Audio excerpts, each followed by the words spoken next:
کہ اگر تمہیں اندیشہ ہو کہ تم یتیم لڑکیوں کے بارے میں انصاف نہ کر سکو تو ان عورتوں سے نکاح کر لو جو تمہارے لیے پسندیدہ اور حلال ہو، 2 3 یا 4 مگر یہ اجازت انصاف کی شرط پر ہے۔ پھر اگر تمہیں اندیشہ ہو کہ تم زائد بیویوں میں عدل نہیں کر سکو گے تو صرف ایک ہی عورت سے نکاح کرو یا وہ کنیزیں رکھ لو جو تمہاری ملکیت میں آئی ہوں۔ یہ سب اس کے قریب تر ہے کہ کسی پر ظلم نہ ہو۔ دوستو، میں نے قرآن مجید کا یہ ارشاد اس لیے پڑھا ہے، اس کا ترجمہ آپ کو اس لیے بتایا ہے کیونکہ اس میں حکم دیا گیا ہے کہ تم یتیم لڑکیوں کے بارے میں انصاف نہ کر سکو گے تو ان عورتوں سے نکاح کرو جو تمہارے لیے پسندیدہ اور حلال ہو، 2 3 4 سے نکاح کر سکتے ہو۔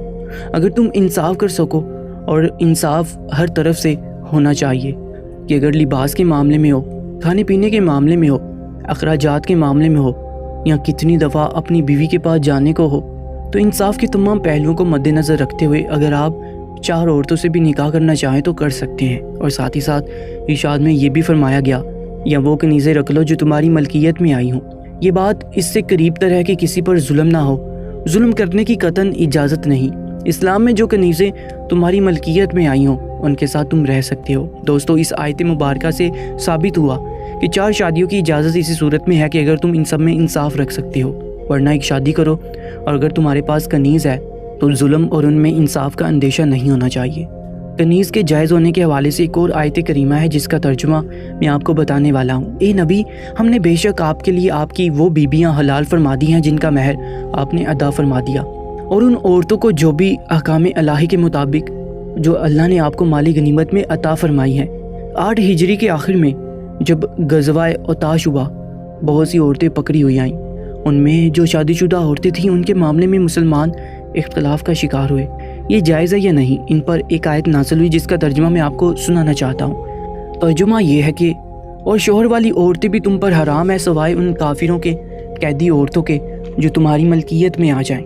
اس سے ثابت ہوا کہ وہ کنیز بھی جائز ہے جس کی قید ہونے سے پہلے شادی ہو چکی ہو۔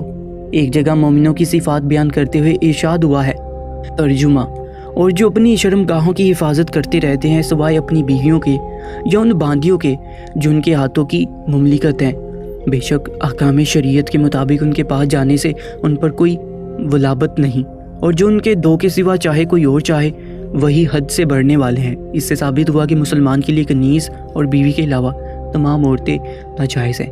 جو آیات میں نے آپ کو سنائی ہیں ان کا ترجمہ آپ کو بتایا ہے، ان سے یہ ثابت ہوتا ہے کہ کنیز کے ساتھ بغیر نکاح کے ازدواجی تعلقات کا جائز ہونا ثابت ہے۔ اب ہم بات کرتے ہیں کنیز اور اس کے نکاح کی۔ اگر کوئی مسلمان کسی کنیز سے شادی کرنا چاہے تو اس کے لیے کنیز کا مسلمان ہونا ضروری ہے، اسے آزاد کر کے نکاح کر سکتا ہے، یا اگر وہ چاہے تو اپنی کنیز کا نکاح کہیں اور کروا دے، یہ اس کے لیے ثواب کا کام ہے، جیسا کہ ارشاد باری تعالیٰ ہے، اور تم اپنے مردوں اور عورتوں کے لیے اس کا نکاح کر دیا کرو جو عمریں نکاح کے باوجود بغیر ازدواجی زندگی کے رہ رہی ہوں، اور اپنے باصلاحیت غلاموں اور بانیوں کا بھی نکاح کر دیا کرو۔ اگر وہ محتاج ہوگی تو اللہ انہیں اپنے فضل سے غنی کر دے گا، اور اللہ بڑی وسعت والا، بڑے علم والا ہے۔ اب بات کرنی چاہیے مسلمان حکمرانوں کی جنہوں نے کنیزوں سے حرم بڑھ لیے اور سب کچھ بھول کر عیاشی میں گم ہو گئے۔ اب حکمران ایک جیسے نہیں تھے۔ سلطان صلاح الدین ایوبی، نور الدین زنگی جیسے کئی حکمران ہیں جنہوں نے حرم رکھا ہی نہیں اور صرف ایک شادی کی۔ سلطان سلاطین میں حرم کا نظارہ موجود تھا۔ ہم یہ نہیں کہہ سکتے کہ یہ گناہ کا کام ہے۔ سلطان سلاطین پھر بھی عیش و عشرت کا شکار نہیں ہوئے سوائے چند ایک کے، ان میں اس حوالے سے قوانین موجود تھے۔ کچھ مغل حکمران بھی عیش کا شکار ہوئے جو کہ زوال کی ایک بڑی وجہ ہے۔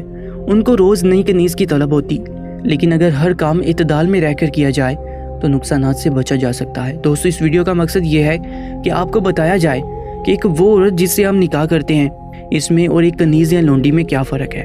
میں نے آپ کو آج کی اس ویڈیو میں قرآن کریم کی چند آیات کا ترجمہ بھی بتایا جس سے آپ کو بہت سی باتیں کلیئر ہو جائیں گی، لیکن قرآن مجید میں جب بھی اس کا ذکر آیا ہے اور جو اصل طریقہ کار ہے وہ یہی ہے کہ آپ نے کسی عورت کے ساتھ نکاح کرنا ہے، اسے اپنے نکاح میں لانا ہے، اس کے ساتھ رشتہ ازدواج میں بننا ہے، تو آپ پر یہ لازم ہے کہ آپ اپنی ذمہ داری کو پورا کریں، اور اگر آپ یہ سمجھتے ہیں کہ اس کے ساتھ ناانصافی کریں گے کسی بھی طرح سے تو آپ پھر گمراہی کے راستے پر ہیں۔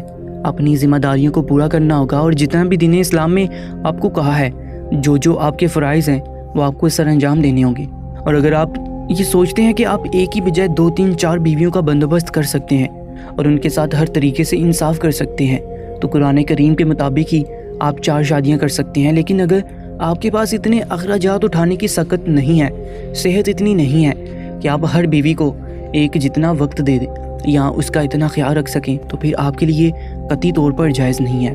دوستو، ہم امید کرتے ہیں کہ آج کی اس ویڈیو سے آپ نے بہت کچھ سیکھا ہوگا۔ مزید ایسی ہی ویڈیوز کے لیے ہمارے یوٹیوب چینل اردو میریکلز کو سبسکرائب کر لیجیے گا۔ اپنا بہت زیادہ خیال رکھیں۔ اللہ نگہبان۔